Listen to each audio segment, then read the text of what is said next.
The morning started like any other quiet. Saturday in my neighborhood. Birds chirping, lawnmowers humming in the distance, and me finally deciding to clean out my cluttered garage after months of procrastination.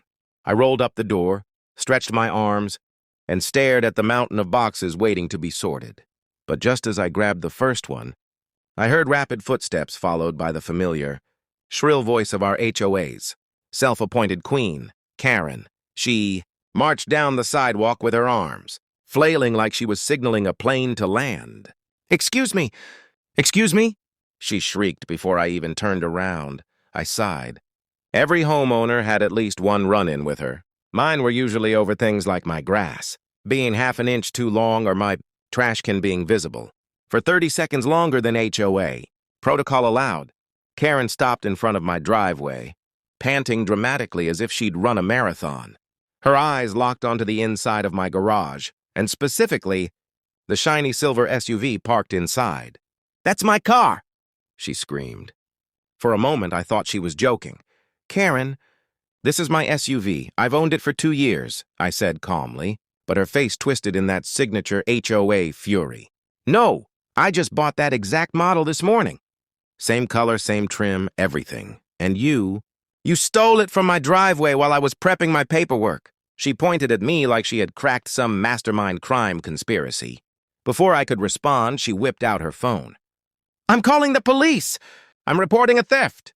I raised my hand slightly, not out of guilt, but out of disbelief. "Karen, you can check the VIN, the registration, the insurance, literally any document you want. It's mine." She didn't want logic. She wanted drama. Within seconds, she was screaming into the phone, pacing back and forth, adding wild details like, "He hot-wired my brand-new vehicle, and he pulled it inside his garage to hide the evidence." Neighbors peeked through blinds. A couple came outside, pretending to water their garden. This was better than Saturday morning TV. 10 minutes later, sirens echoed down the street.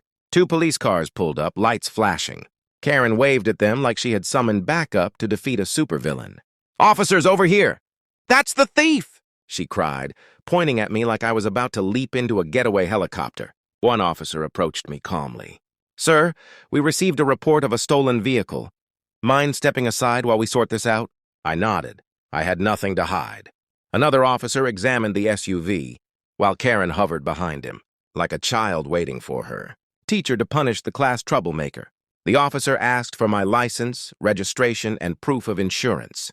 I handed everything over. Karen crossed her arms with a smug grin, whispering loudly, "Wait until they see he forged everything." But her smile faded when the officer returned, paperwork in hand, and said, "Ma'am, the car is registered to him. VIN matches. Insurance."